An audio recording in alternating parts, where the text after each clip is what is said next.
Ayan na. And then, ito na yung agenda. Pinrepare ng Secretariat. Alam nila, aware sila. Because they are receiving a brief, intel brief or whatever, provided for the intel agencies or whatever. And then, o yung Secretariat nila, so that they can, budget lang nga niya, kahit 12 million a year, okay na eh. Kasi sino na lang ba'y mag-convene kayo ng once a quarter? O kung kinakailangan, yung secretariat lang ang bubuhay mo dyan eh, tsaka yung venue ng lugar. Pwede nga eh, kahit saan kayo mag-meeting in one hall or isang barangay hall, doon kayo mag-meeting. Council of Elders nga. Bring them together and then, boom, meeting kayo. BBM, nabalitaan namin na may problema ka sa droga. Sumisinghot ka raw. Ay, hindi, wala yan. Ang bangag niya si Duterte. Hindi. Within 3 days, magpa-drug test ka. Pagka hindi, sesante ka. Ganun. O di wala tayong problema. Patawag si Crocodile. O Tamba. Nabalitaan namin na grabe kayong maglabas ng pera sa Congress na yan. Yung BICAM, hindi nyo nirespeto, etc. Yung NEP, hindi nyo sinusunod, etc. Bakit nyo siniro budget yung PhilHealth? Explain. Tarantado ka pala, sesante ka. Yung ganon. AFP, hindi ka rito. Ano yung nangyayari dyan sa West Philippine Sea? Explain. Bakit kayo pumapayag na ang budget ninyo, 70 billion na lang ay hinihingi nyo? Ano mangyari sa 70 billion? Depends. AFP, explain. Kami nga gusto namin 1 trillion kayo eh. Sir, kasi ganito ang problema eh. Congress, hinihingi yung loyalty namin eh. Sir, ganito ganyan. Bakit pumayag? Sige, sinong gagong humihingi ng loyalty ninyo? Sir, si Tamba, sir. Sige. Magkano kailangan yung budget? Yung talagang totoong budget, magkano kailangan nyo? Patawag ngayon yung Ang budget ng AFP, ganito dapat. Di wala problema, tapos na. Tigil niya ayuda, walang problema, tapos na. Diba? Yung pagkukontempt ninyo, tigil niyo yan. Sesante kayo, pasasara namin yung Congress. They have that power. Di ganda sana. Tanggalin mo yung presidente, pasok mo yung vice president. Di maayos. Comelec, ano yung ginagawa ninyong putragis? Ano yan? Bakit ganyan? Akala ko ba Smartmatic? Wala na. Ano yun? Bakit nyo binabalik? Diba? Ano yung ginawa nyo kay Kibuloy? Bakit? Ano yan? Kriminal na ba yan? Kriminal na ba yan? Ba't trato nyo kriminal? I-release nyo yan. Bayaan nyo, harapin nyo yung kaso niya. Ganun kasimple. O yung mga kapatid natin Muslim. Bakit ganyan ang trato nyo? Yung NCIP natin, yung mga indigenous people, bakit ganyan? Kung tratuin nyo ginagago nyo mga titulo nila. Di ba? O yung food security natin, bakit kayo pumapayag ng importation? Sino nakikinabang yan? The Council of Elders should have that power. Para lang maayos natin because never again na magkonsyaba ang president, ang executive, sa legislative, and sa judiciary. And now we are in this mess. Wala tayong tatakbuhan eh. Kundi yun, sarili natin. That's the point. Pag ang taong bayan nai-stress na sa mga pangyayari, pag ang taong bayan pilit nila tinatrample on yung rights natin, wala tayong dapat asahan kundi sarili natin. That's why we have to stand up. Okay. Panday ko sinabi. Okay. Haba na Haba nga naman. Merry Christmas sa inyong lahat Uy, haba nakadalawang oras na pala ako. Thank you sa mga nagpapakulay Edna Ogawa, good PM, Sir Capdado. Keep safe po watching from Tokyo. Kamusta sa mga taga-Tokyo? Merry Christmas. Priscilla, naway mangyari na dapat mangyari para matapos na ang kabulustugan ng mga hayop ng mga kasalukuyang gobyerno. Magalang mami.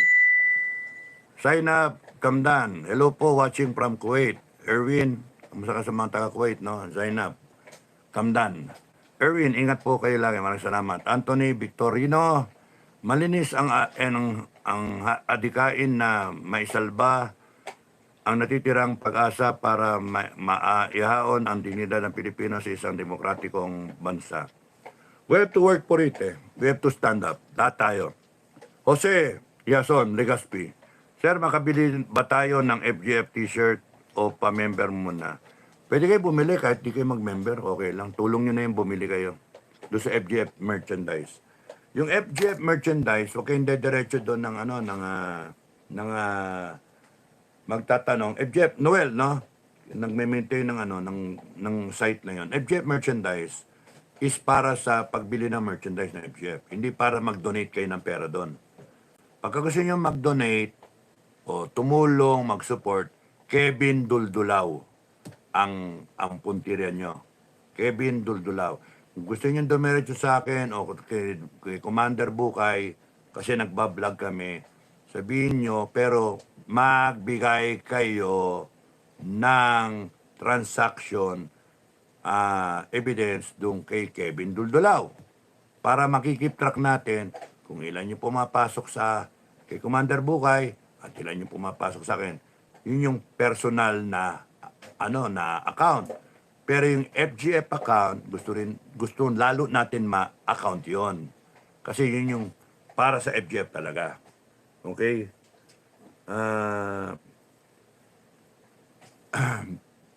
Ang objective lang talaga is galit tayo sa korap, tapos nun, kung tayo ang magiging korap, galit tayo sa sarili natin. Mali, how can we change the country if tayo mismo walang disiplina? So, I want it that way. Yung mga demonyo na nagka-question, or that credible enough, na hawakan niyo yung pera, wala mahirap magtiwala mga pare ko.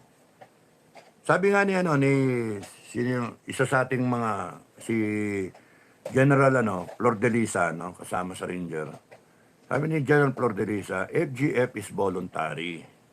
You give a bit, I am going to quote him, you give a bit of your time, a bit of your energy, a bit of your resources to help FGF. And it's all voluntary. Dinagdagan ko pa nga, even a drop of your blood or a pint of it is voluntary.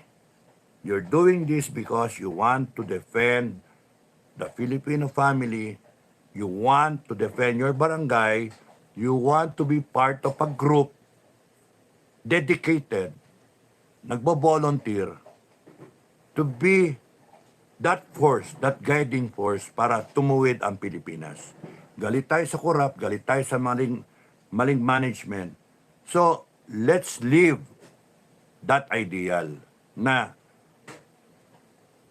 we be there for the Filipino people.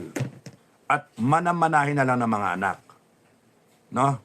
Manamana. Magbotohan sila kung sino yung gusto nila Supremo. Hanggat may nabubuhay dyan, Commander, by succession tayo.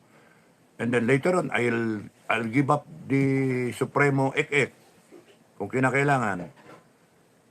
Basta ang mahalaga dyan, yung ideals, yung standard ng morality natin, nandyan. Kasi, kung nandyan yung standard, you can never go wrong. Diretso tayo, upright yung natin. May pag-asa ang Pilipinas. Di ba? Walang inggit-inggit, walang selos-selos, walang pride chicken. Wala na tayo noon, hindi natin kailangan ng limelight, hindi natin kailangan ng approval. Hindi.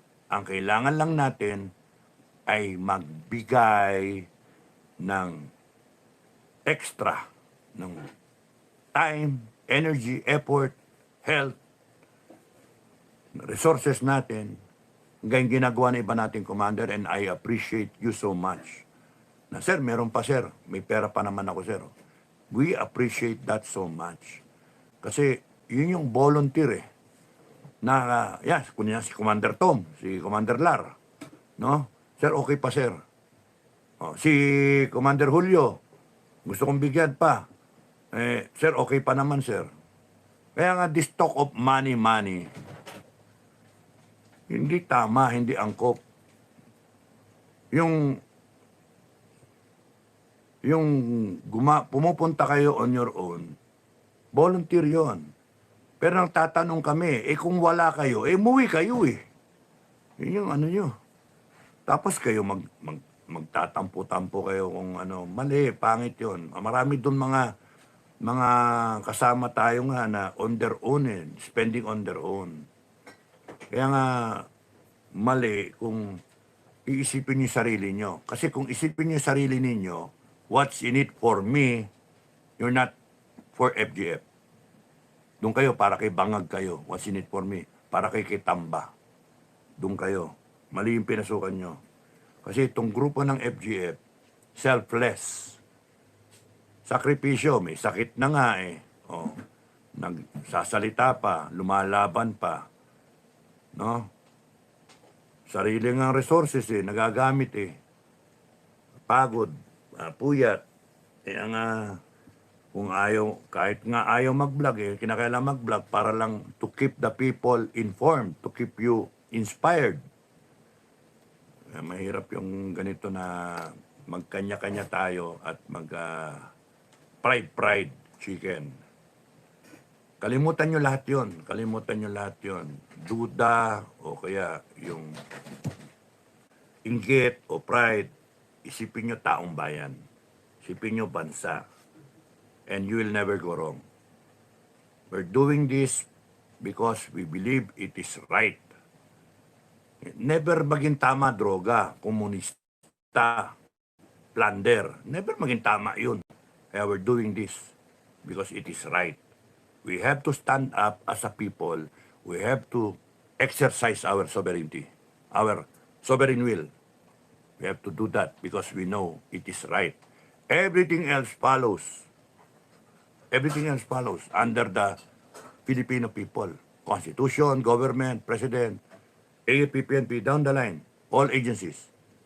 They're all created for the Filipino people. That's why we can never go wrong. Kaya huwag kayo matatakot. Yung iba, wrong sense of chain of command, wrong sense of constitution, wrong sense of government, entitlement yung kanila. Yun nga, pati pension Saan ka nakakita? Pumipensyon ka. And yet, wala kang pakialam sa taong bayan. Wala kang pakialam sa Pilipinas. Go ahead. Sa tingin nyo ba, pagka nabangkarote tayo, makakapag-pension pa? Sa tingin nyo ba, pagka ang taong bayan ayaw na magbayad ng taxes, may magagawa kayo? Tigil pensyon nyo. Saan kayo kukuha ng pensyon? Mag-isip nga kayo, mga retired. Wala, pakialam yan Wala man akong pensyon Ay, nako. Kaya nga, meron pa nga dyan yung mga unang nagbablog, tanggalan daw ako ng pensyon. May mga gago pala kayo. Wala nga akong pensyon Si Raulo. Hindi ko nasikaso no? I could have gotten 20 years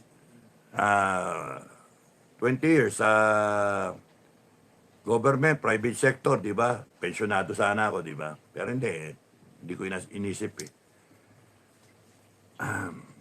okay lang. So, hindi ko naman iniisip yun wala ngayon silang sa akin, hindi na ko kain takutin, matanggal ako ng pensyon. Tinakot nga ako, tanggalan daw ako ng pensyon. Tatawa nga ako Anong pensyon? Si Raulo. Kaya nga sila ngayon, hukay-hukay sila ng ibabato sa akin. Wala silang mahukay Wala silang mahukay. Ang gago. Sa chicks, pwede pa. Hindi ko naman kasalanan yon. Okay, so, Priscilla, maraming salamat. Erwin, ingat po. Anthony Victorino, malinis. Okay, sinabi mo na. Jose Yason Negaspi, sir. Yun na nga, yun sa t-shirt. Dio Rulan, vlogger na naninira sila yung pera-pera at bayad para manira lang ang mga hayop. Mamamatay ang mga yan. Kasama yan sa mga iano natin, yung i-death penalty. Pinag-usapan na namin ni Bukay yan eh. Kasi what's the point na mabuhay yung mga ganyang klaseng Pilipino? Tumatanggap sila ng pera na nakaw para siraan ang kababayan nila. Private sector ang sinisiraan nila. Siraan nila ang mga Duterte na para maiba yung utak ng mga tao. Actually, it's a threat to national security eh. O kahit sabihin ako, threat to national security. Okay, okay lang, sige. Sabihin nyo, threat ako to national security.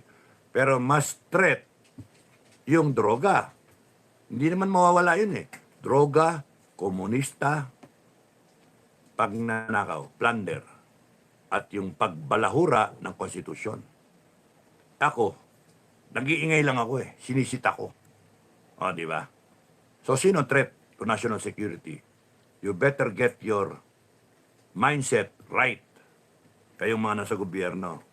Hindi threat to national security yung nakawin yung pera ng taong bayan.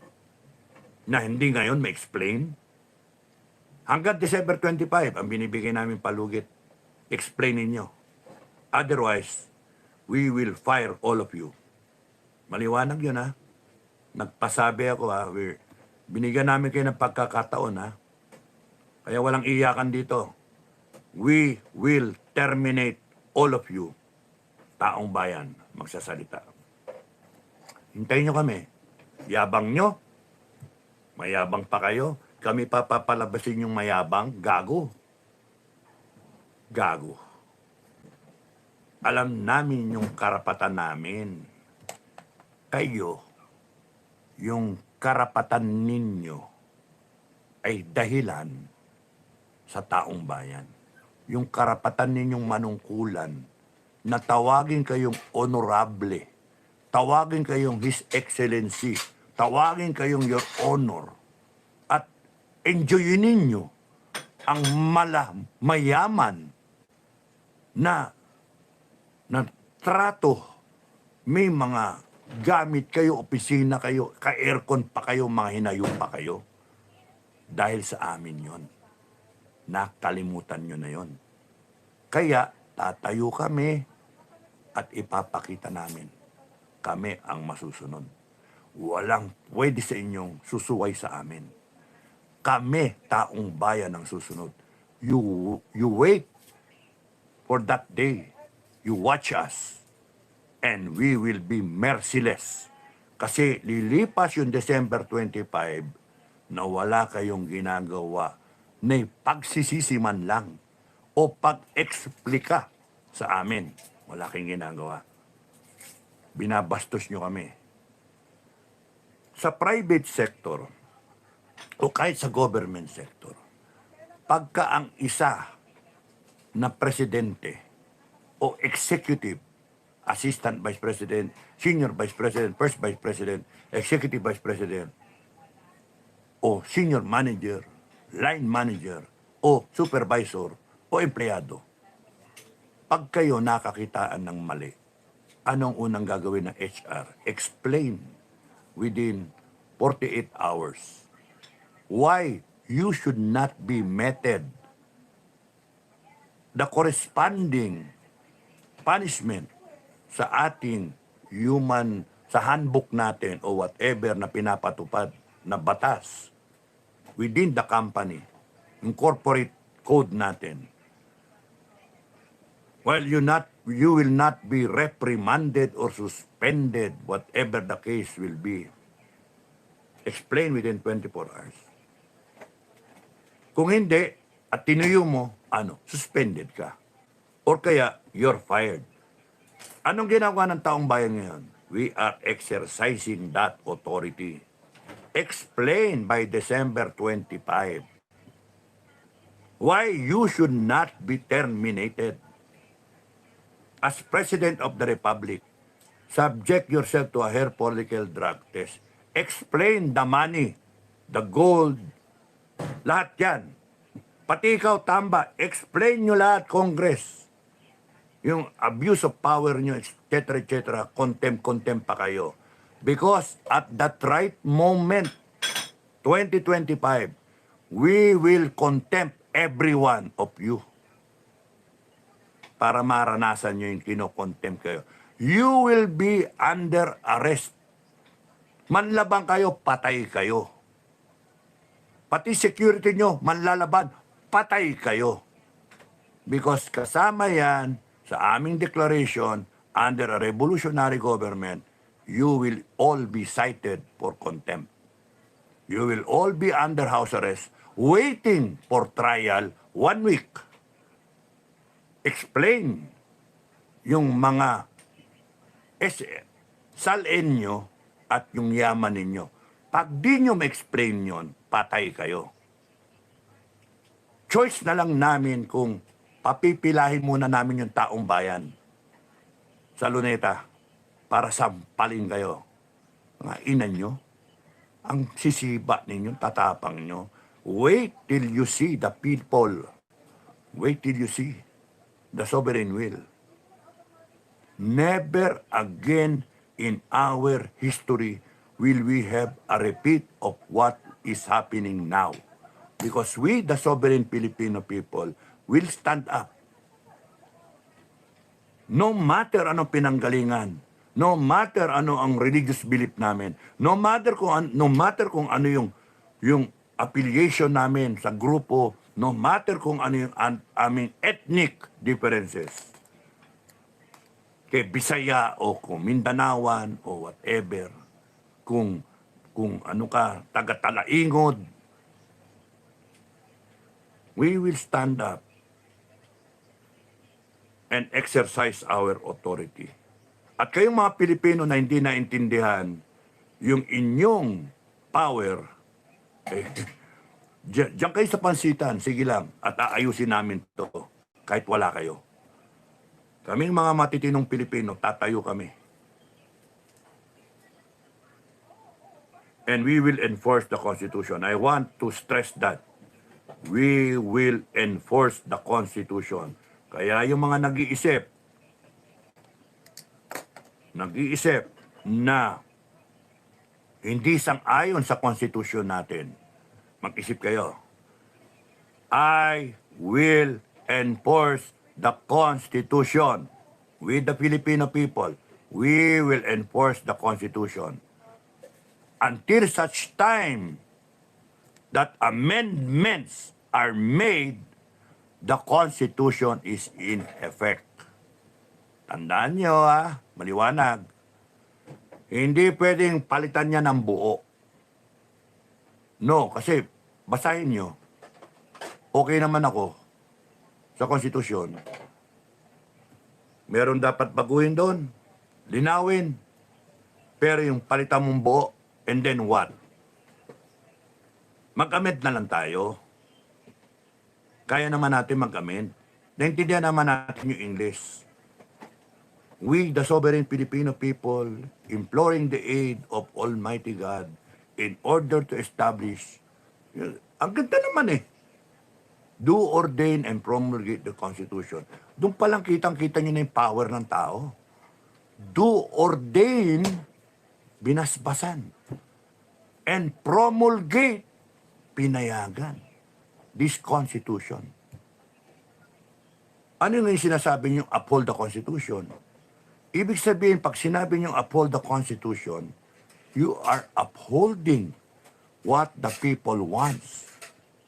At ano yung gusto ng tao? Nandun sa preamble. Nandun sa Declaration of Principles.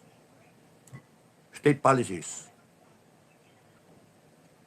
And nandun sa Section 1, Article 2, Statement of Policies, Section 1, Article 2, all authority emanates from the people. Anong hindi malinaw doon sa chain of command? AFP, PNP. So when we stand up, we are exercising, upholding, in fact, the Constitution. We are taking command of the armed forces and the PNP. And you better think right. Because if not, we will exercise our power either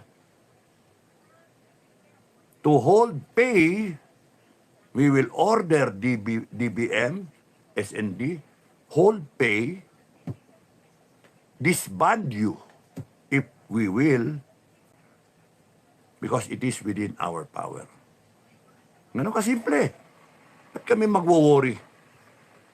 Either you are with us or you are against us. If you are against us, we disband you.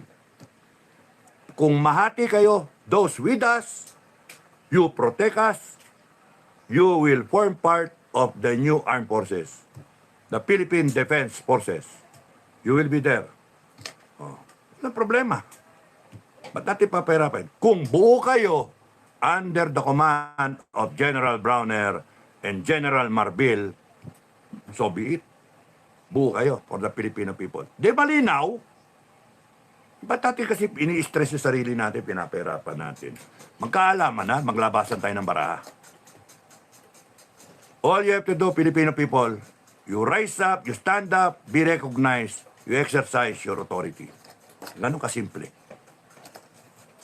Wala dito yung kung ano yan.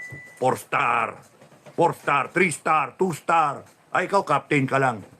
Rantado. Taong bayan ako, mataas pa ako sa inyo. Mga hayop na. Kasi, emphasize ko ang 4-star, mga kabalyero, ang 4-star, hindi bumoboto ng 4 na beses. Ang 4-star general, 3-star general, 3 beses boboto, 2-star, 2 beses boboto. 1-star, kung ano man ang rangko mo kay presidente, vice president, senator, congressman, 4-star general o whatever, instructor, professor, estudyante, minsan ka lang boboto. Meaning to say, every one of us, isa lang ang boses mo. So, hindi pwedeng entitled ka na ang galing-galing mong ganyan tapos isa lang ang boto mo eh. Makinig kami sa iyo, isa lang ang boto mo. Pagdating na eleksyon, lahat tayo pantay-pantay. And that is the process ng demokrasya. Everyone is heard. Yung gustong madinig. You go to the voting center, polling center, you cast your vote. 1 vote. And pag pinagsama-sama yan, yun yung democracy. Majority wins. In this case, 31 million BBM, 32 million Sara. So we cannot just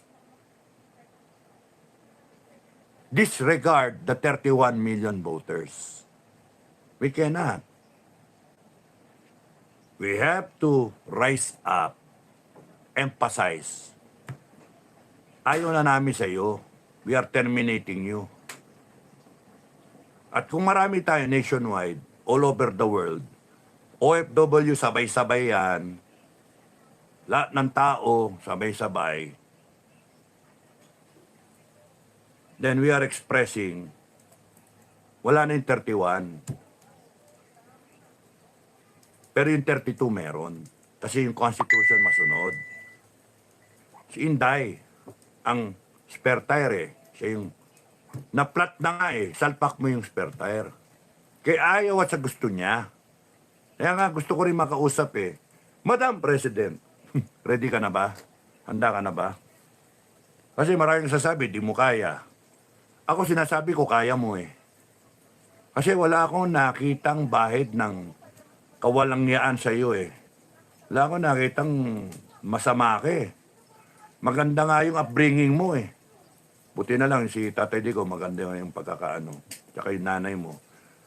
Wala akong nakitang masama kay Inday. Siya nga yung binibire nitong mga vlogger. Kaya bitay sa akin yung mga yan. Bitay. Mga walang yaka yung kwentang Pilipino, wala kayong kwenta. Freedom of expression. Freedom of expression para siraan nyo isang tao and then tumanggap kayo ng bayad. That is not freedom of expression. That is a criminal act. Ano kang